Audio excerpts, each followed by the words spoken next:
So I'm going to invite the guest speaker of today, Dr. Sukaina Dada, has been working in the area of pediatric disability for over 15 years. She focuses on addressing health disparities faced by racialized and newcomer children with disabilities and advocates for protecting the rights of children globally. Dr. Dada is a pediatric occupational therapist and executive director of Smile Canada Support Services, a Canadian charity supporting newcomer children and youth with disabilities and their families. She oversees the strategic planning of services and programs that support the unique needs of hundreds of underserved families facing systemic and environmental barriers. Dr. Dada holds a PhD in critical disability studies from the School of Health Policy and Management with a research focus on displacement and disablement.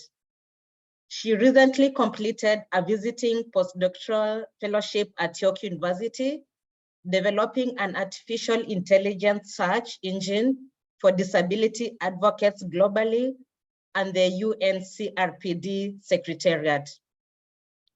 Through her grassroots work, Dr. Dada makes a significant community impact through advocacy on anti-racism, safer spaces, culturally responsive supports, and culturally relevant resources. Her upcoming book in 2024 addresses the critical intersections of disablement and displacement impacting disabled refugee children and their families. So I welcome you, Dr. Dada, to take us through the session. Thank you so much. Can everybody hear me okay? Yes. Okay, perfect. So I'm just going to share my screen. Bear with me one moment. And I just want to make sure if I can get a thumbs up from somebody, or if you can see that okay, or if somebody can let me know. Perfect. Thank you so much. So we have about an hour for the presentation, and then we'll get into some question and answer and some reflection. I welcome you all to provide any reflections that you have at the end. Today's conversation is about supporting newcomers and refugee children with disabilities in settlements. And I'm here to speak to you about this very, very big topic. And I know that in our limited time, we're not going to be able to get through everything.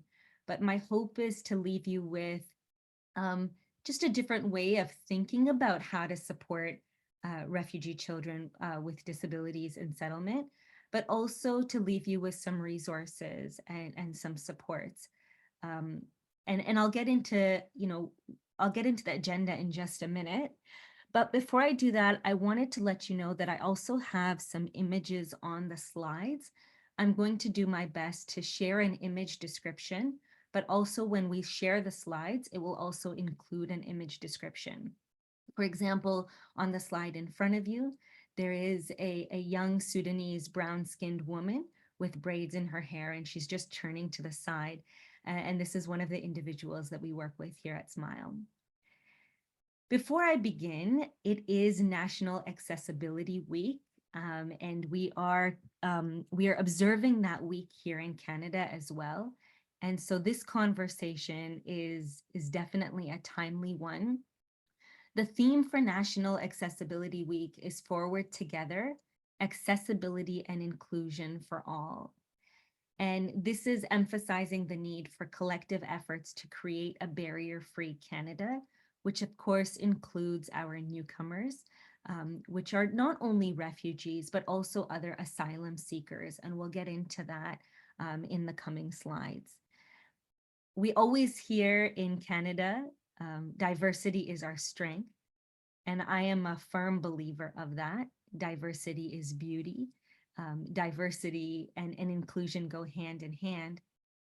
But oftentimes persons with disabilities are left out of that conversation. Our country's strength really truly does lie in the diversity of all its people, those Of course, we start with Indigenous persons first, and also those who continue to come into Canada. So I know we started off with a land acknowledgement, and I really appreciate that. I know we're calling in from different spaces. I wanted to reiterate that it is important to recognize the land that we reside on is also unceded. That means that settler colonial treaties with Indigenous persons have not been fully respected, nor have they been fully upheld. Many Indigenous persons continue to have their right to land violated, which also then includes their right to health, a quality of life, their right to education, their right to employment, as well as social services.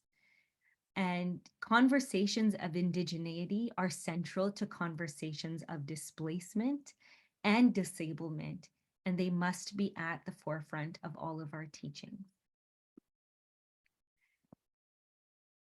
The agenda for today is I'll start off with an introduction of the topic and get into a bit of the theoretical framing on disablement and displacement, and then the impact on children and their families in Canada. I'll share with you some real case studies of families that I work with. And then of course, we want to end on steps moving forward. And we'll finally end with some questions and reflections. And I invite all of you to share your reflections. These conversations are quite heavy. You know, the work that all of you do, just like the work that my team and I do, sometimes, some days it can be heavier than other days. And especially when we look at local and global contexts, many of us have experienced disablement and displacement in different ways. Many of you might be refugees to the country yourselves. You might have family who have come in as refugees. And you might have family members or friends or community members who are seeking asylum. And so I want you to take a minute for yourselves and for all of us to just reflect in that. These conversations, in addition to being heavy, can also be very uncomfortable. And, you know, regarding that discomfort, I always like to look at it as an opportunity, because I believe that it is that moment where we feel a little bit uncomfortable, where we're feeling a little bit uneasy. I believe it is that moment for transformative change. It is that moment where we really can truly be reflexive and say, could we be doing something a little bit better to better support the individuals that we see? So with that being said, just take a few seconds for yourself, take a moment for yourself, and throughout the presentation, I encourage you to embrace those moments. Thank you for that very detailed introduction. I just wanted to reiterate a little bit of my positionality to this conversation. I'm not working in specifically the settlement space, and I'm not a settlement worker. I'm a pediatric occupational therapist. I worked for the last 15 years. I work directly with children with disabilities and critical illness or long-term health conditions. And I founded an organization called Smile Canada Support Services. And at Smile, we serve children with disabilities, many of whom are newcomers. And I'll talk about that in just a second. As mentioned, I've embarked on a journey to research or study the lived experiences of individuals who are experiencing both disablement and displacement. So a little bit about Smile, just to give you some context. We are a grassroots organization, a nonprofit organization that is dedicated to supporting underserved and underrepresented, racialized and newcomer families, specifically their children, but of course, you know, we never support children without supporting their families. We are not a faith-based organization, but majority of our families do identify as Muslim and predominantly are coming from the Middle East, North Africa, and Asia. Our service navigation takes place in several languages, including Arabic, Urdu, Farsi, and Somali. And we're currently supporting actively 800 families across Canada, but I would say the majority of whom reside in Ontario. SMILE works towards eliminating barriers, preventing access to services and supports in various institutional systems, and that includes healthcare and education. And we do this through culturally responsive service navigation, as well as providing culturally responsive programs. In the past several months, SMILE has seen an unprecedented number of children with disabilities coming in as newcomers, but not necessarily as refugees. We have seen an unprecedented number of evacuees. Those are individuals coming into Canada under emergency visas. And specifically, we've seen this from areas such as Sudan and Palestine that are, of course, impacted by armed conflict. We've also seen an increasing number of children coming in from Afghanistan. And the reason why I share this is because of my experiences working at SMILE Canada. We have seen, and maybe some of you have seen this as well, an unprecedented number of children who have experienced physical injury, such as amputations, sensory deprivation, sensory overload, a significant amount of trauma, as well as illness, like medical illness, due to the deprivation of medicine, food, and other essentials, which are primarily due to sanctions on various populations. On this side, you'll see a young boy. He's sitting amongst the rubble. I apologize, the images that are on these slides are a bit faded. And so, like I mentioned, when I share the slides, I will make sure to put in an appropriate image description. So when we talk about disability, there are several frameworks that come to mind. And I promise this is not going to be a university style lecture. You've all passed that and maybe you continue to do so. But I did want to very briefly share some of the theoretical underpinnings to the way that we approach this topic. So when we talk about disability, oftentimes our minds go directly towards a biomedical model of disability. And that is that we look at disability as having, something that occurred at birth, something that is genetic, something that can be explained by diagnostic criteria.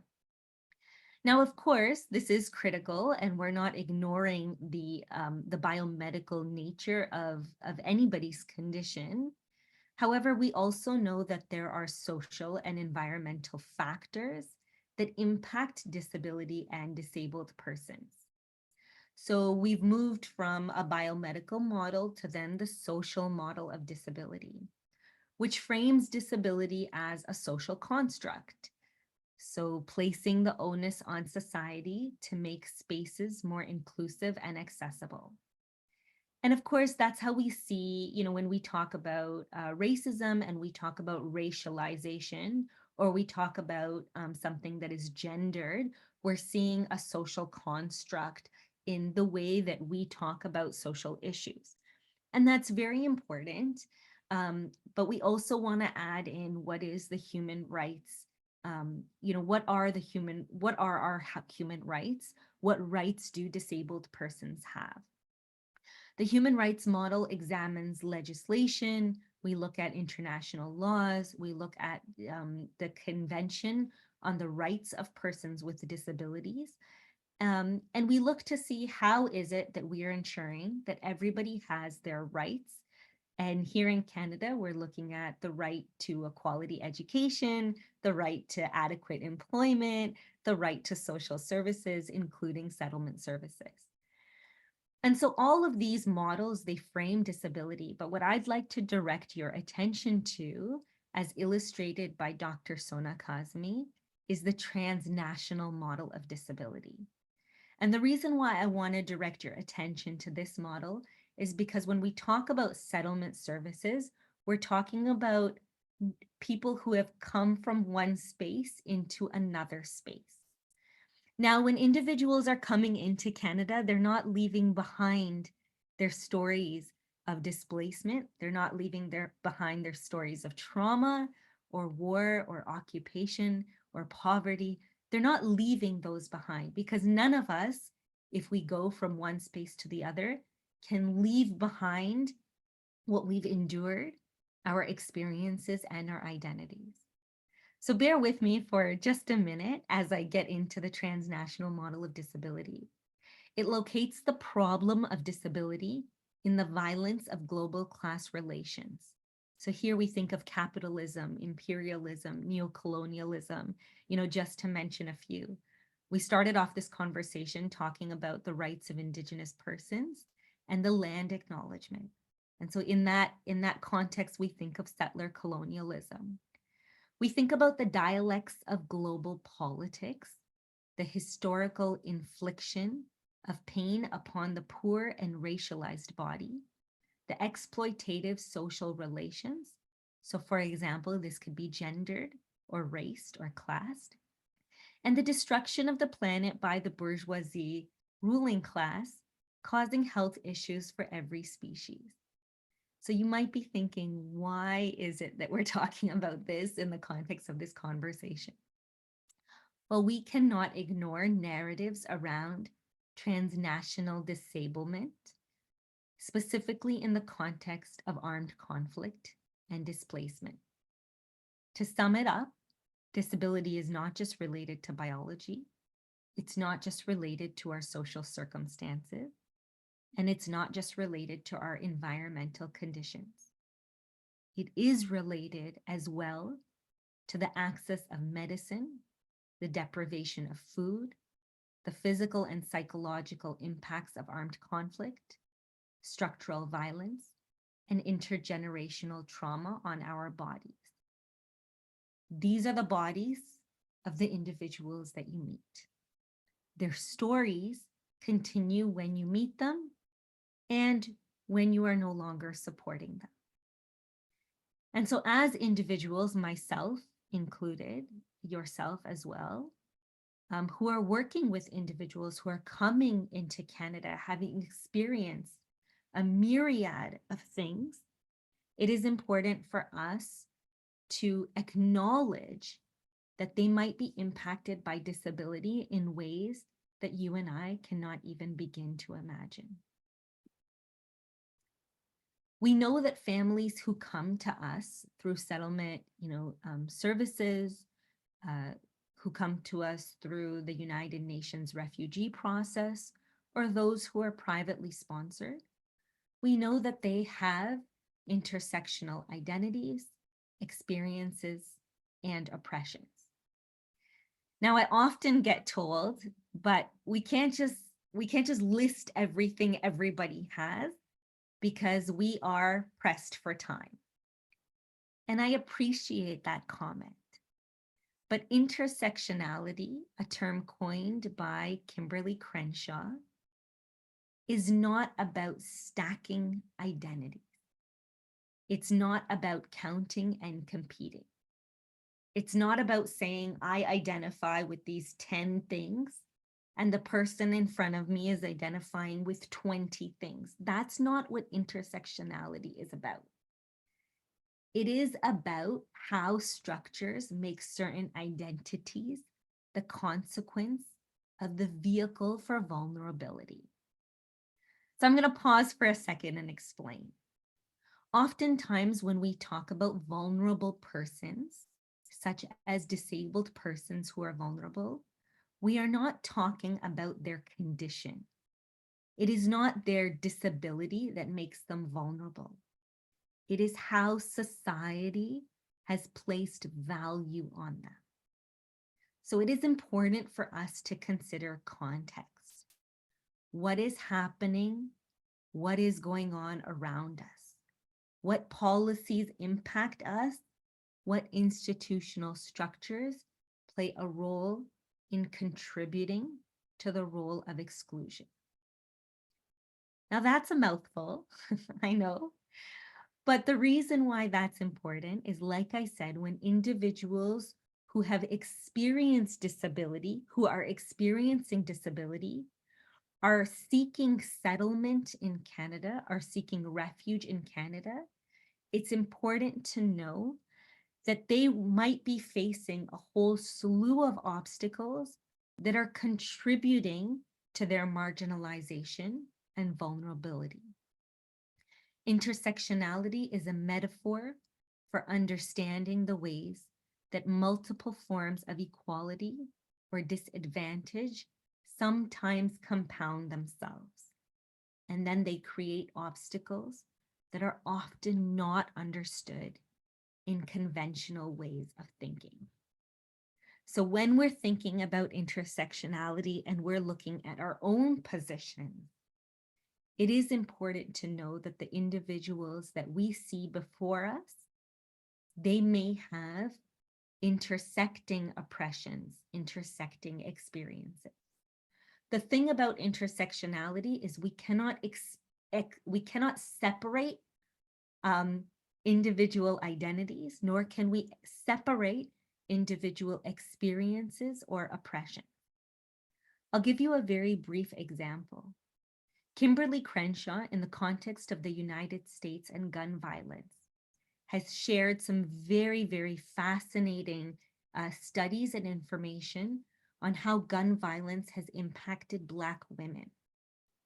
And there's a wonderful TEDx video on YouTube, and I can share the reference for it, where Crenshaw talks about the impact of gun violence on Black women and how that impact of gun violence has not been publicly responded to against women the way it has against Black men. She lists off names of Black women who have been impacted by gun violence. And she asks the audience who of the audience have heard of these names? And majority of people have never heard of those names. And one of the reasons why they never heard of those names is because those names were not mentioned in media. Whereas the names of Black men impacted by gun violence were mentioned. So this is an example of how gender and race, how there's an intersection of gender and race that we have to be mindful of. Ableism is one of those oppressions that gets frequently overlooked. Ableism refers to attitudes in society that devalue and limit the potential of persons with disabilities. When we think of intersectionality and oppressions, we often see social constructs like race and gender and sexual orientation on one side of the spectrum, and ableism is completely left off because, going back to that slide on theoretical underpinnings, it is seen as a medical issue.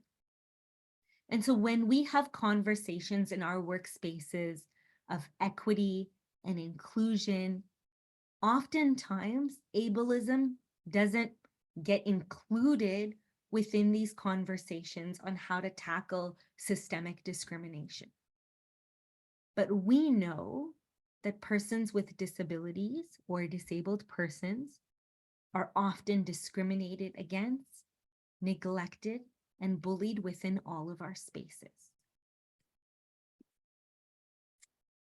So I've used the term disablement and displacement, and I've done so intentionally, as when we talk about these concepts of disablement and displacement, we are talking about the process rather than the identity. So we're talking about the process by which people experience and become categorized. These concepts of disablement and displacement are intertwined. In this slide, you'll see a very young Pakistani girl with Down syndrome, and she's doing a painting. And the reason why I've placed some of these images for you to see, and these are images of the wonderful humans that I get to work with, is because it is not just their race, it is not just their ethnicity, it is not just their disability or their immigration status that that causes these barriers, or that they see as that people see as barriers, but rather it is all of the above and more. Now, when we talk about disabled persons and settlement services, it is very important for me to provide some background on this topic. Because oftentimes I find when I do these types of, have these conversations, that many people are unaware of the impact of disability and the situation of disabled persons within the context of displacement.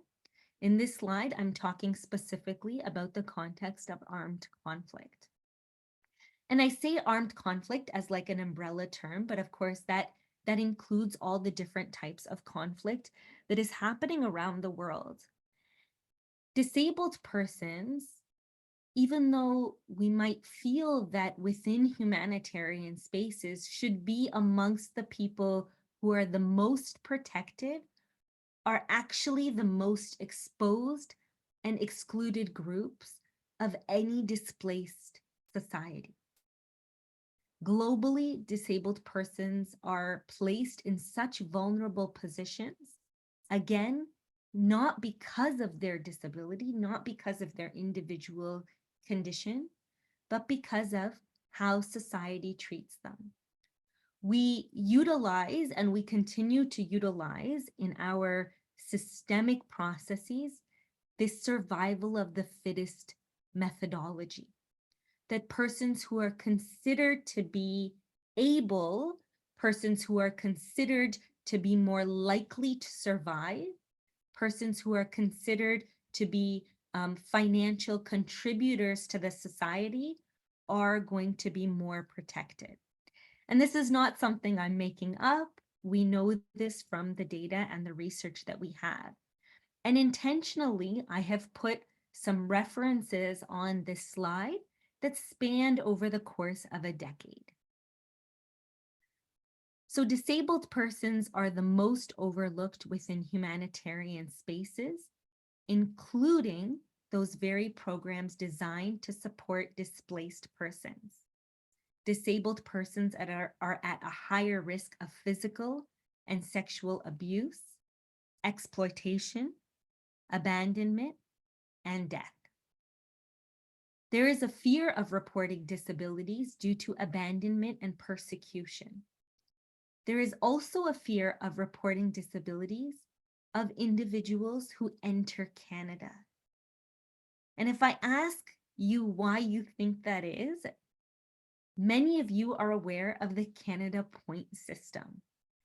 And while that point system doesn't necessarily impact individuals who are coming in as refugees, it is globally known that in many of the countries in the global north, having a disability impacts one's ability to enter countries in the global north, and Canada is no exception. I mentioned this in my first slide, that the impact of disablement and displacement on children is unprecedented in today's era.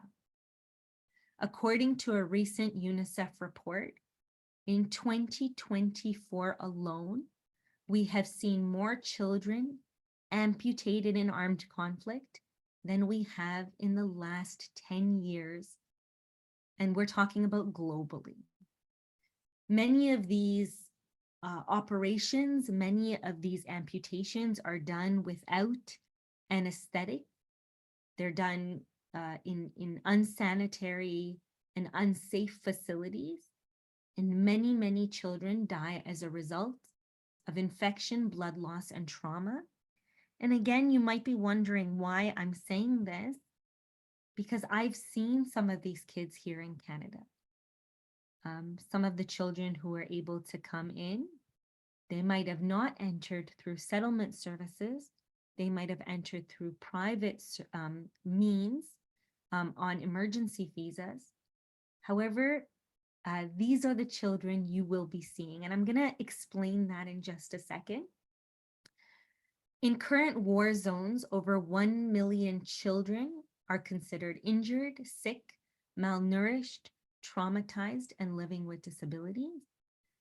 Disabled children disproportionately suffer due to inaccessible food sites and sanitation facilities, and they are at an increased risk of respiratory illness and other diseases.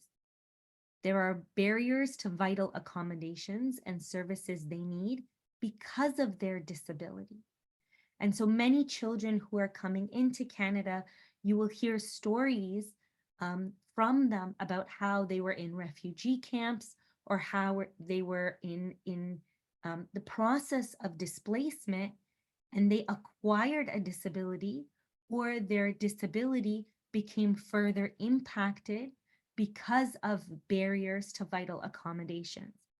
And I'll give you an example of a child I met recently who's 16 years of age, who has hearing aids because she is profoundly deaf. And for the last 4 months, she did not have her hearing aid because of the sanctions and because she was internally displaced. She couldn't afford or get access to the little battery that goes into the hearing aid. Now, for those of you who are familiar in Ontario, these little batteries you can buy at Dollarama or at your local, convenience store. But because she couldn't have access to it, her hearing was impacted for 4 months. When she arrived in Canada, and immediately her family was looking for these batteries, she became very impacted when she got the battery and the hearing aid was placed in her ear. She became very upset. And if you think about why that is, for 4 months, she didn't hear the way that she could with the hearing aid.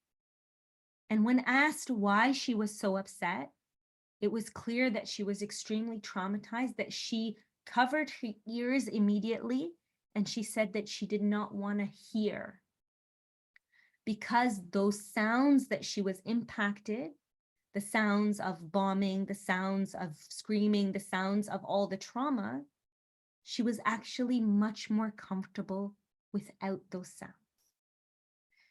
And I say this as just one example of the many, many examples of individuals, children that I have encountered.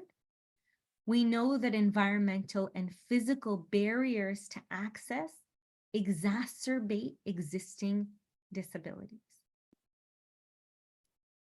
So now let's talk about newcomers to Canada. We know that Canada is, and all of our agencies, yours included, mine included, we know that we're all trying to achieve the United Nations Sustainable Development Goals that by 2030 include reducing inequality and improving the health and well-being of all Canadians. And this includes the growing number of disabled newcomers, which I'd like you to consider a priority, equity seeking, as well as underserved population. And we often in our spaces talk about equity seeking groups. And equity seeking groups are there because they are underserved and underrepresented. Of course, we all want to see equity, and we all want to see equity for each other. But it's important to know that we're not all starting off on the same playing field. And so it's important to know that we have populations that are drastically underserved. And the newcomer population, as well as the disabled population, are amongst those who are drastically underserved. And now when you combine those statistics, you see children who are even more marginalized. We also know that Canada has committed to welcoming refugees. And these are just some rough estimates that are put forth by the Government of Canada, who aims to welcome over 50,000 refugees who are most in need of protection through government-assisted refugee programs.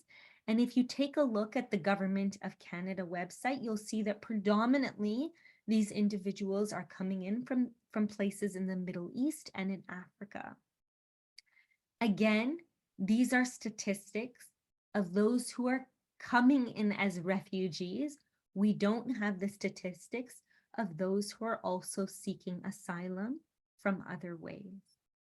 By 2036, the population of newcomer residents in Canada is estimated to increase to 30% of the total Canadian population, which I can't help but emphasize that includes children with physical disabilities, mental health conditions, and long-term health illness due to the impacts of armed conflict, extreme poverty, and displacement.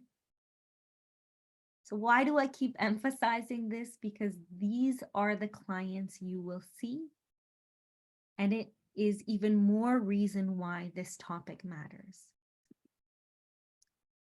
Research has shown that disabled newcomers experience increased health disparities that impact the overall quality of life. Many barriers, including communication and language barriers, to access information about diagnoses and treatments, are causing barriers for people to become included, to engage socially, to find adequate education and meaningful employment, financial independence, housing and food security, rehabilitation services, social supports, access to transportation, access to health information, and culturally appropriate care, to just name a few. And on the slide, there is an image of a mother and her child, her young adult rather. He's not a child, and he's in a wheelchair, and they're of Middle Eastern descent. We know that there is a lack of access to services, and I'm preaching to the choir, as they say, telling you all that there is a lack of services, because I can only imagine that you spend a lot of your time helping individuals find services that exist and finding those services that are culturally appropriate and relevant. But within the context of children with disabilities, we also know that they are often disconnected from essential healthcare services, including services through their local children's treatment centers. Settlement agencies and private sponsors may not identify, nor may people understand the intersectional needs of disabled newcomer children, or grasp the consequence of inadequate support upon their arrival. Now, I say this not as a you issue or a me issue, but an everyone issue. It is a systemic issue that not only must we all be aware about, but we must all do our part to advocate for and challenge. In Ontario alone, more than 2.3 million people are without a primary care physician. Now imagine somebody who has come from armed conflict and displacement, who has a myriad of health issues and issues of trauma, and coming to Canada seeking refuge for a safe space, and then doesn't have access to a physician, doesn't have access to somebody who can provide some health and wellness support. What we see at Smile Canada is many of these families are then relying on emergency services.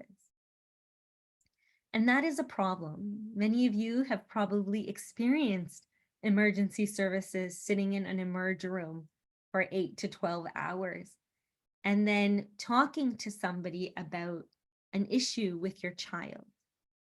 And if that issue is not deemed to be an emergency, If it's more of a long-term issue, you will be quickly turned away, because that is not what the emergency system is designed for. So like I said, how do we change the system? It might seem really overwhelming. Well, we know first and foremost that we can approach our clients by having all these considerations in mind, and also by advocating for the needs of our clients.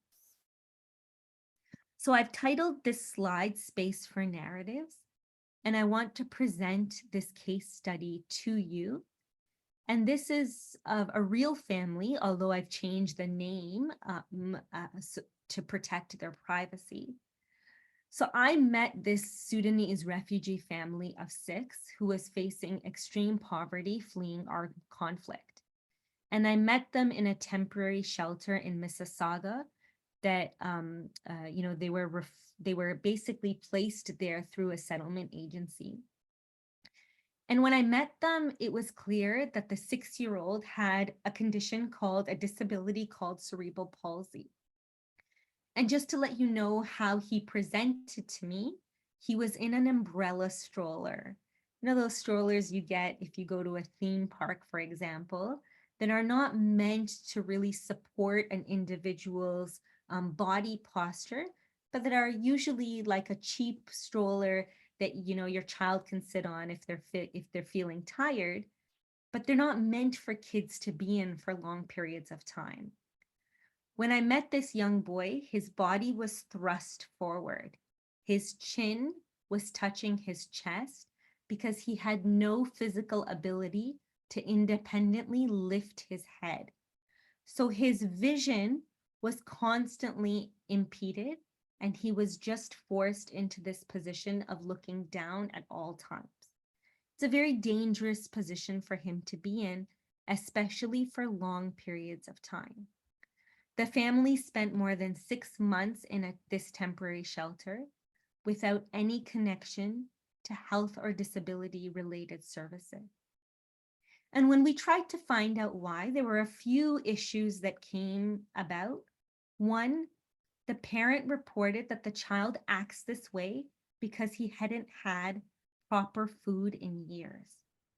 The parent didn't describe the child's disability the way maybe you and I, within a Canadian context, would describe the child's disability.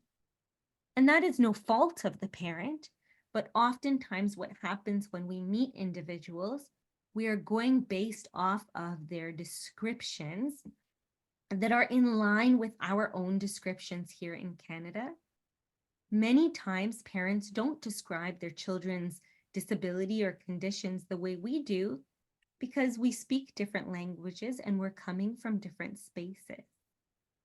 But here we had a child who is nonverbal, who is unable to walk independently or sit independently, and has not for 6 months been referred to any disability agency. And so the reason why I mention that is because when Smile got a referral for this child, the child's disability and health had been impacted so drastically, not only by displacement, but also by their time in their first 6 months in Canada, and the child regressed significantly. The second example is of Abdul. He is a Syrian refugee child, a 10-year-old boy, who lives in a 2-bedroom apartment with his mother and 3 siblings. Now, his siblings are fluent in English, but his mother relies on someone when she's communicating. And while living in a refugee camp, Abdul's mother noticed that he was engaged in repetitive movements and phrases. He had sleep disturbances. He exhibited social withdrawal, and he had difficulty communicating his needs with others. As access to physicians in the refugee camp was scarce, he did not receive any clinical treatment. In Canada, he is having difficulty concentrating on tasks, sitting still, playing with his peers. But his mother only describes this, or rather, I shouldn't say only, his mother describes this as Abdul having been through so much. She's not describing what he's going through in the context of disability. And that is okay. There's nothing wrong with what she's doing. But for us, we know that without describing what he's going through within the context of health and disability, he's not going to get any supports or services. And so it's important for us to have conversations with the parent about whether or not she's interested in receiving any supports and services, or she's interested in being referred to any supports and services. I say this because I mentioned at the very beginning that we're seeing hundreds of kids at Smile, hundreds of newcomer children who often by the time they get referred to us, they have regressed so drastically, but have never been adequately referred to disability services and support. Many, many people who we meet at Smile Canada have only met a physician or a healthcare worker to screen for communicable disease or to get their vaccine. Now, within settlement services, those two areas are very important for somebody to enter the country. But in addition to receiving vaccines and in addition to receiving, a screening for a disease that is transferable, what about the many, many pediatric issues that our populations are facing? What about trauma? The significant amounts of trauma that children are explaining to me are honestly indescribable for me to share. And I say that because, again, as we know the numbers of children who are entering Canada and the areas they're entering from, we can predict the amount of trauma, not only as a result of armed conflict, but extreme poverty, lack of medication, lack of health services. These are not conversations strictly about the social determinants of health and disability, but social determinants of health and disability are very important for us to consider. Now, again, I know this is only an hour conversation and I'm hitting in on many, many very critical topics, but what I want us to do is walk away having thought of these, leave this conversation having to think about, okay, yes, we have this enormous number of issues and we can't tackle them all at once, but even having those issues at the forefront of our minds is a means towards solutions. I like to say that the only way to solve a problem is by considering it a problem first. If we don't consider there to be a problem, we won't work towards the solutions together.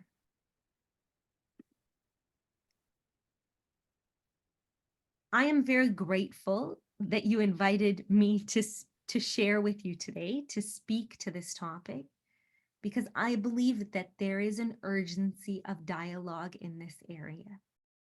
We know that the refugee and newcomer disabled community in Canada is often left behind, not only in policy and decision-making, but also in service delivery and provision.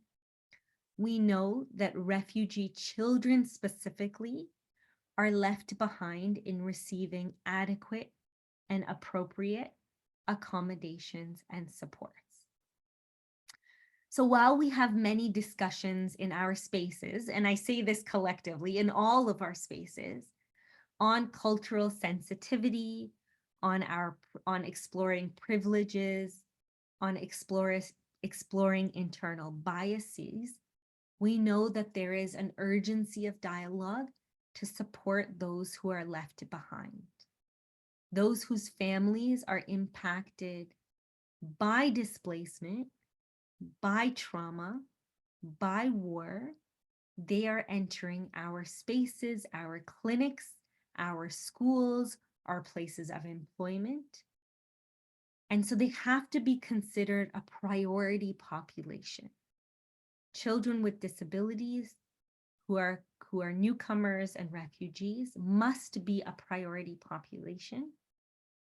And as considering them a priority population, we know that we must provide holistic care that encompasses the needs of the entire family. We must strengthen our connections with healthcare agencies and those providing disability supports.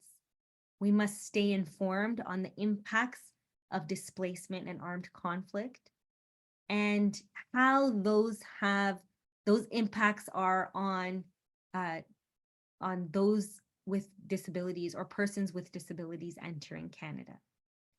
We must adopt equity and trauma-informed approaches that address intersectional identities as well as oppressions.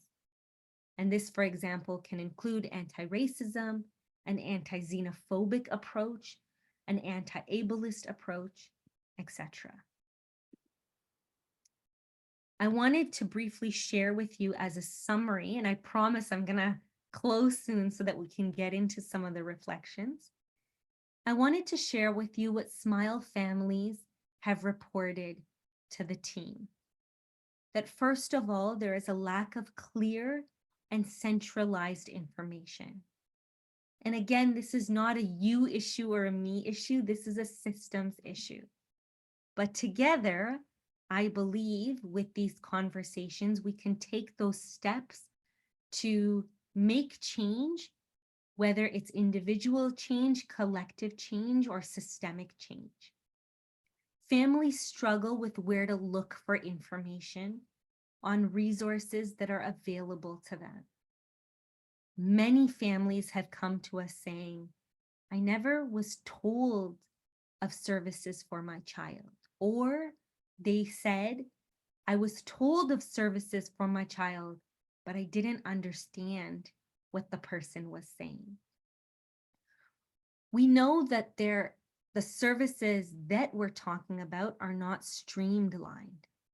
There's a disconnect between services that are shared through settlement agencies as well as through disability agencies. There's a disconnect between the two.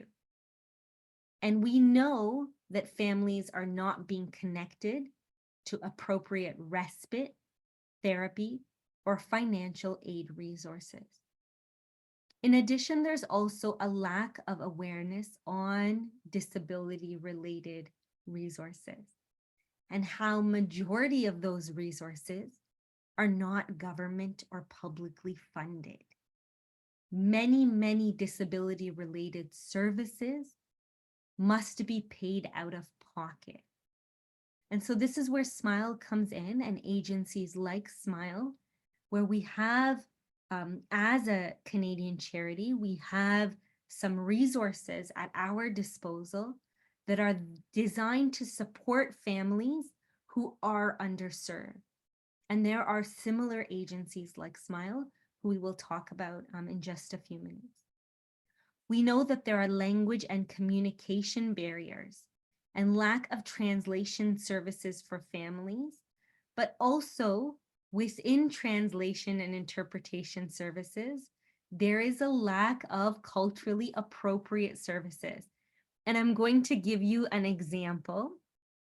I recently got a call from Children's Aid Society regarding a newcomer family. And the service provider said that the family members are deaf, and so they were providing ASL. And here we have an ASL interpreter. ASL in this context stands for American Sign Language, which is sign language in the English language. This family was provided a language interpreter, but in English, but the family spoke Arabic. And so providing English Sign Language services for a deaf family who communicates in Arabic is not going to be very helpful. And so it's important for us to consider the lack of translation services and to work with the resources we have to think about whether or not these services are appropriate for our family. As many of you are probably also aware, the technological barriers for newcomers are extremely inaccessible. Many SMILE families that I work with do not have access to a smartphone or high-speed data, but they rely on technology for disability accessibility reasons. Again, you are seeing this intersection at play. We also see ableist and attitudinal barriers, lack of inclusive language when describing individuals with disabilities, as well as the use of harmful language and labeling people with disabilities in different ways, which for some might be derogatory and for others, it might not. And I put this example on purpose because many times people ask me, well, what's the appropriate language? To which I respond, language that is utilized in Canada might be appropriate for you. If others are coming in not using that language, we have to be mindful that the language they're utilizing might be appropriate to describe their child. So we have to be quick not to pounce on people and our colleagues and our coworkers saying that that's not appropriate. I've met many families who say my child is not special. I've also met many families who say my child is special. I've met many families who describe their child's disability as a medical issue and others who describe it as a social construct. We have to be mindful of this if we really want to be culturally responsive. And finally, we know that there is a lack of empathy and culturally responsive care within our spaces. And there are dismissive attitudes towards the experiences of newcomer and refugee families. And I've seen this when advocating for children. I've seen this very much in our education spaces, in places of employment, and very, very much in healthcare spaces, which seems pretty ironic considering healthcare spaces are designed as safe spaces to support individuals with conditions and disabilities, but we often see this in those very spaces. So when we talk about cultural safe practice, we know that we require clear, detailed, and consistent communication with families, not only regarding their settlement plan, but also the resources that are available for their child with a disability. I've done presentations like this before, also with maybe some of you who are on this call. And one of the comments I often get is that there's a limited amount of time and there's a whole lot that we have to say. And people are not getting paid extra. And, you know, there is an increasing caseload. And I want to first say that I appreciate that. And I'm not here to tell you how to do your job at all. But that sometimes when we are cognizant of an issue, then it is how we approach that issue. And so it is important, sorry, I think somebody's unmuted for a second. It's important for us to identify. No, pues que cuando viene casi que lo mismo, que la gente, que los padres de familia miran el IQ que el hijo tenga de una manera diferente a como lo puede mirar una persona cuando viene acá y que, sorry, pero igual que dura mucho tiempo para que sepan qué es lo que tienen y tenga un tratamiento.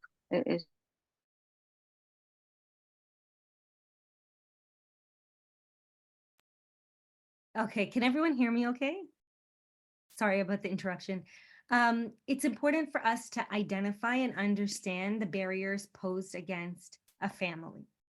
So when a family is before us and they have a child who is experiencing this disability, it's important for us to know that by way of having a disability in Canada, that family is experiencing some social determinants of health and disability that may not impact us as individuals.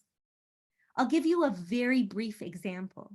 Less than 6%, of pediatric disability-related services in Ontario are publicly funded. So that means that families who we see are having to pay for therapies, respite services, accommodations, assistive technology, largely out of pocket. And so when we're meeting that family, whether or not we can fix that issue, it's important for us to acknowledge and respect what that family is going through, which leads us into the second point, that we have to create safer spaces for families to advocate for their child's needs through cultural awareness. I've met many families who are so afraid of speaking about what their child went through in the context of displacement because they don't feel safe. I've met many families who just came into the country weeks ago who are scared to talk about the deprivation of food and water and medicine because they don't feel safe. Yet we're supporting those very kids. If a parent can't talk about that, then how are we going to better support their family? We should be mindful of the family's first language and recognize that disability-related words such as autism, or even the word disability, might not exist in certain languages and cultures the way we know it. And so to respect how a family describes their child and describes their child's condition. We have to develop guidelines. And again, I know that this is a systems issue, but all of us can do our part to advocate, to identify the need for assessments, therapy services, and disability-related supports in newcomer and refugee children. And I promise you, I'm doing the best that I can do within my own research and my own advocacy to lobby and to advocate for newcomer and settlement agencies to be able to get the training as well as the appropriate services they need to be able to do your jobs, right? And finally, I want to say that we need better coordination with disability-related supports and services. So newcomer families who are being connected to shelter and social support services is great, but oftentimes they're not connected to disability-specific resources, and then there is a huge disconnect. We must utilize a collaborative approach with community organizations. Now, I can talk to you about Smile Canada and offer to all of you to connect with us, but we also have other services and organizations. And I'm just going to list a few, but I'm happy to share with you a longer resource as I'm mindful of time. And just to give you an example, there are organizations like the South Asian Autism Alliance Center, like Youth Culture, like the Youth Alliance for Intersectional Justice, like the Thorncliffe Park Autism Support Network, that are very instrumental in supporting newcomers to Canada through a culturally responsive lens. There are also organizations that have prorated or pro bono services or have programs that are designed to support children with disabilities and their families for newcomers who are experiencing some financial difficulties, like Smile Canada. And it's important for us to then tap into those organizations to say, we have a child who needs some support. but they've expressed that they can't, that they don't have the means. How can we get them to support? And all this to say, we need to work together. So I acknowledge that that was a lot of information that I just spent a little over an hour throwing at you. I do believe that by addressing the unique challenges faced by children with disabilities impacted by armed conflict, structural violence, apartheid, occupation, displacement, and so on, by empowering families with the skills to develop coping strategies, by listening to stories of transnational disablement. So stories of the individuals who come before us, and listening through a culturally responsive approach, and not allowing that dominant narrative to overshadow our approach. I believe, and I say this as sincerely as possible, I believe we can provide better care and improve the well-being and health outcomes of this underserved population. So I'm going to stop there, but what I'd like to do is share with you my personal email contact. It's my first name dot last name at smilecan.org. So that's SUKAINA.DADA@SMILECAN.org. And I've put the website for you as well, if you are interested in contacting us or learning more about the work that we do. Now I'm going to stop the presentation there. We've gone a little bit over our time, and I'd like to open it up to questions, answers, and reflections. And I open it up to the organizers as well, if they'd like to come in and facilitate, please. Thank you, Dr. Dada. So we have some few questions in the Q&A option. So some you have answered, especially on the resources, and we will share out the presentation for the participants to get that. So maybe you can just go through it and then see whatever needs to be answered.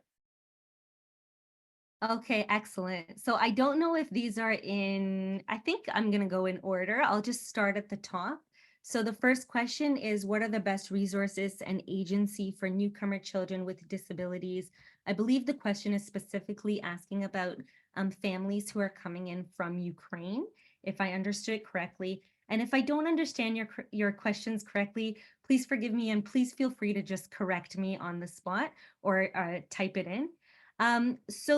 That's a great question. There are organizations similar to Smile Canada who support newcomers from different areas, and also support newcomers who are coming in from different types of conflict.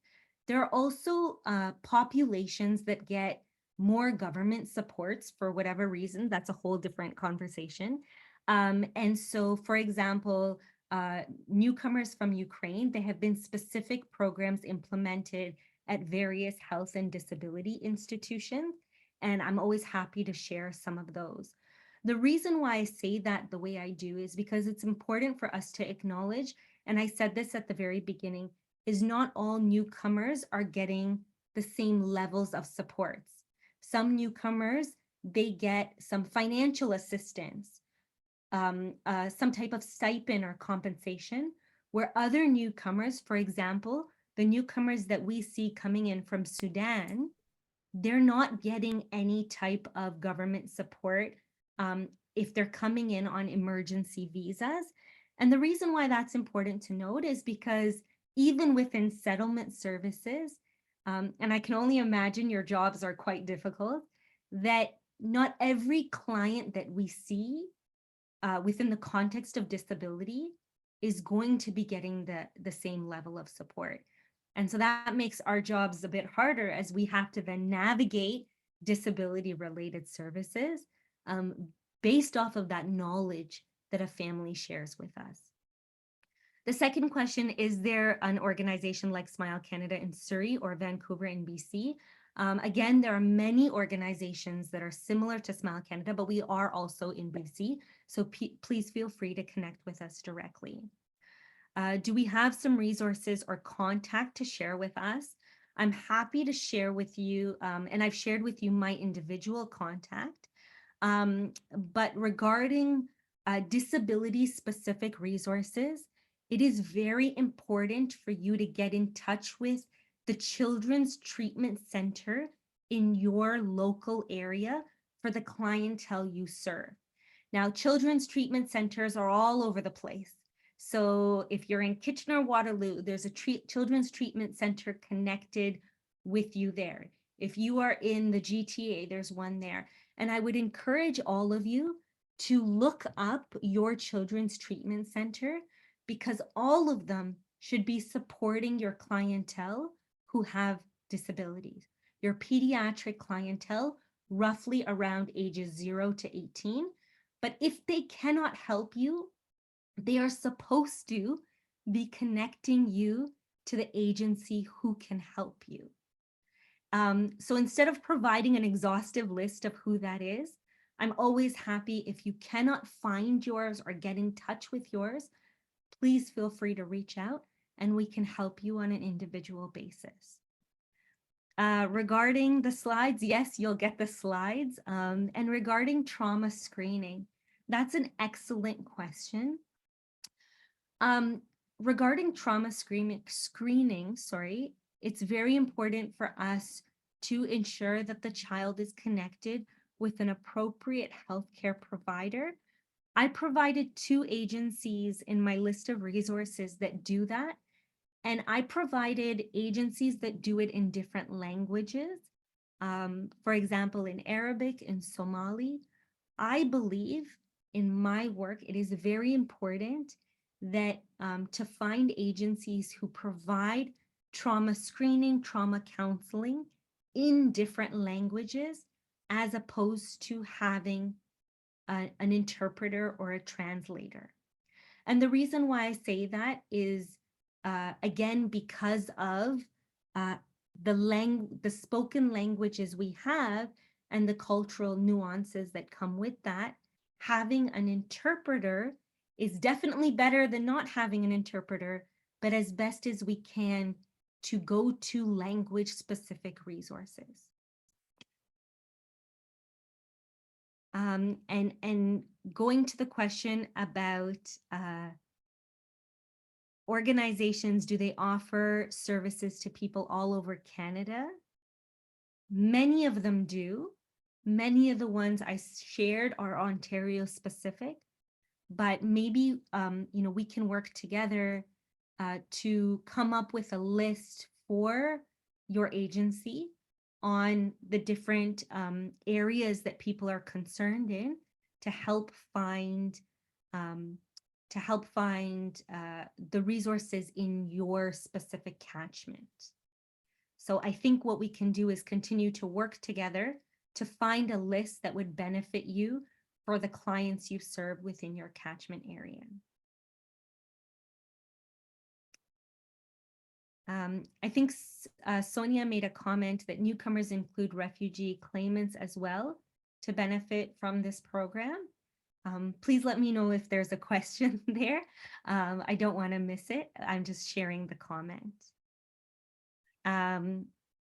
And a controversial question. I'm just going to read this out as is. I'm not filtering, so feel free, any of the organizers, to interject if you want. I'm just reading it out verbatim. If you do see a newcomer parent family about services and assessments for their disabled child who has, and the parents decide not to use any supports or further any assessments that would help their child, would those parents not be acting in the best interest of their child and therefore not be the best fit for their child? So I'm going to just kind of rephrase, and please correct me if I'm wrong.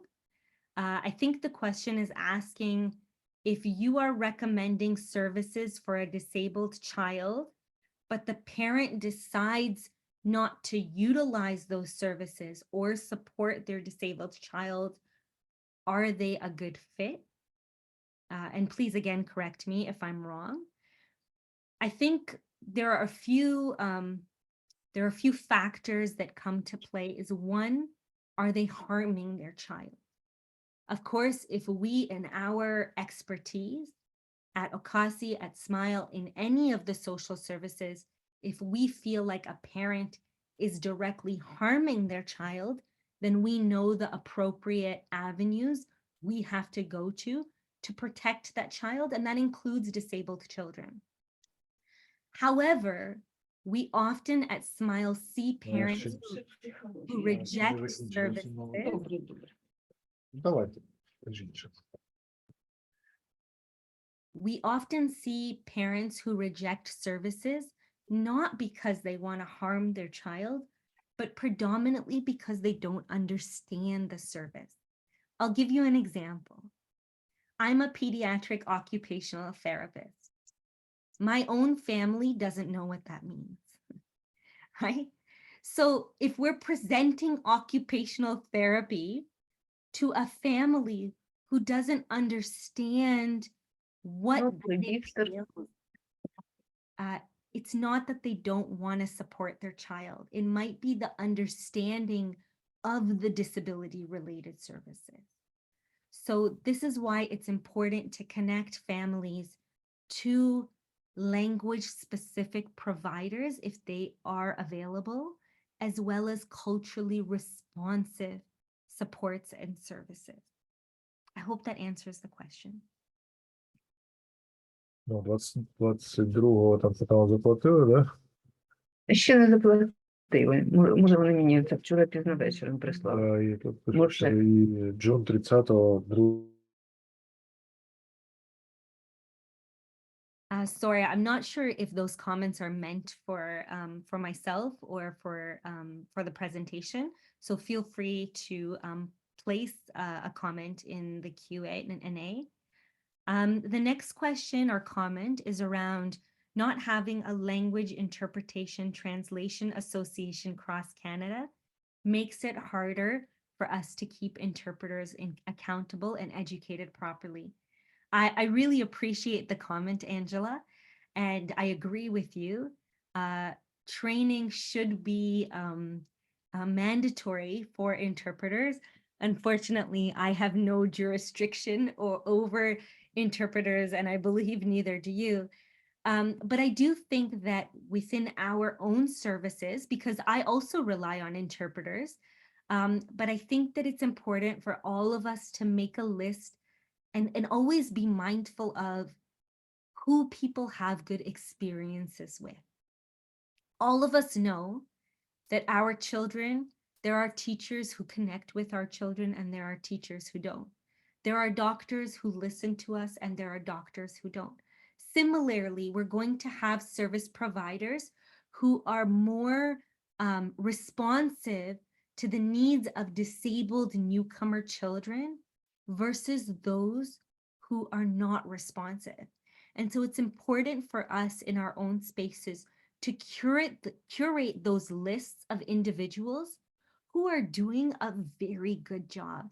And I promise you, there are individuals who are responding to children with disabilities with the utmost dignity and respect, and who are advocating for those needs.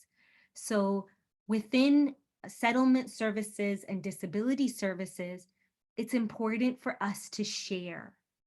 And so what I would always recommend, even when you're connecting families to disability and health related services, to start the conversation by saying, this family has experienced an enormous amount of trauma, and I'm looking for individuals who can support them with the utmost dignity and respect within a culturally safe framework or culturally safe manner.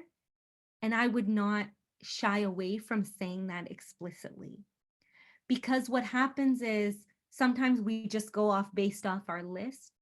And then when families don't feel safe, they remove themselves from the very services who might help their child. Regarding funding, so that's another question, and that could take a whole hour just to discuss. As you're probably aware, funding for pediatric disability is quite limited, but it does exist. And so what I would encourage you to do is always keep that list of who is in your catchment for the Children's Treatment Center, and that's called the CTC, the Children's Treatment Center. And I'm always available to help, or my colleagues are available to help connect you with the right person. Everybody should be able to get support regardless of whether or not they're here as an in an emergency situation, or they're here as a refugee, privately sponsored through the BVOR, or government settled refugee. All of those individuals, if their child has a disability or a long-term medical condition, should get access to basic services and supports. Okay, Dr. Dada, we have a raised up question. Sure, please go ahead. Zafar, you can go ahead.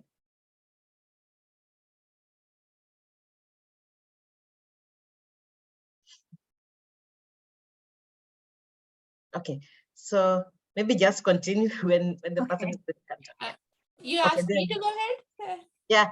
Okay, sorry. I thought you were talking to someone. Thank you so much. I'm not sure if my camera is working, but I wanted to say something. I know there was a question about that if the frontline workers think that the parent is not acting in best interest of the client, of their child. I wanted us to be a little cautious, because these newcomers families, they come from countries sometimes where some of the disabilities are a stigma. I'm talking about especially the neurodiverse children, when they have some, like here they are acknowledged and they are supported, they are provided resources. But back home, sometimes they are considered as a stigma, and it's a shame for the family to share that. They are worried about their children's future, that if people know that they have this, like they will have no future and all that. So it needs a lot of education and awareness. And we need to, I'm not saying that if you see that they are in danger and you should not be reporting them, but we have seen that there are some reports in the past that parent was not at all aware of the seriousness of the nature. So I would like all of us to handle it carefully. And if you need to talk to someone, maybe from the culture, it's always great to have team of, especially when we are serving newcomers, to have a diverse team. So reach out to someone before making that call. I am sure you'll have great managers, supervisors, or your colleagues working with them. But I just wanted to bring that up because we have seen some harm done to families. It's a cross-cultural thing. Maybe from a Canadian perspective, this is something that they are not acting in best interest. But first, explore whether it's something just ignorance or something they brought back from their culture. They had their trauma, so and then go ahead. Sorry to interrupt. I know it's maybe off the topic, but I wanted to bring that up. No, I first of all, I appreciate your comment and thank you for interjecting. I think it's important for all of us to have that reflection. You know, one of the things I mentioned in like those earlier slides is the impact of disability, and how even within our own spaces, including within the Canadian context, as I mentioned, the point system, we have this survival of the fittest mentality, which devalues disabled persons. And so for so many reasons, people might not disclose, or they might disclose in a different way. And it is so important, and I appreciate the comment so much, that we don't impose our notion of how we should react to or perceive our specific disability. And same thing within language and cultural considerations. You mentioned that not everybody, for example, regarding neurodivergence, or let's say, for example, the autism spectrum disorders, not everybody sees it the same, and nor should they, right? We come from different spaces. And so that's why when you look at transnational disablement, especially as a settlement agency working within this space, ignoring somebody's history or story or value or identity or oppression from where they are, and just looking at them when they're sitting across from you is not only dangerous, but you know, like was mentioned, it can be very harmful. We all in our spaces have you know, supports available if we think something is going wrong, if we think somebody is being harmed. But I want to just leave you with many families that I work with have attempted to access services and have been rejected from accessing services in ways because of implicit and explicit discrimination, or in ways because of, I gave you the example of a deaf parent who was provided an interpretation that they have no way to access. Imagine how they would feel, right? Would they say, oh yeah, I'm gonna go back and I'm gonna access that service again?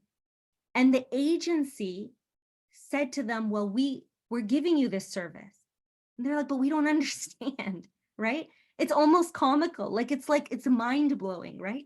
So I appreciate the comment. You know, I hope as we have to kind of come to a close, if you have additional questions and concerns, please do get in touch with me. I don't say that lightly. I would appreciate if there's anything myself or the agency that I work for or that I work with, or our allies, right? Similar agencies, if we can be of any assistance to you. At the end of the day, we're all here for the same reason, to support these families who are coming in. I want to leave you with just this idea.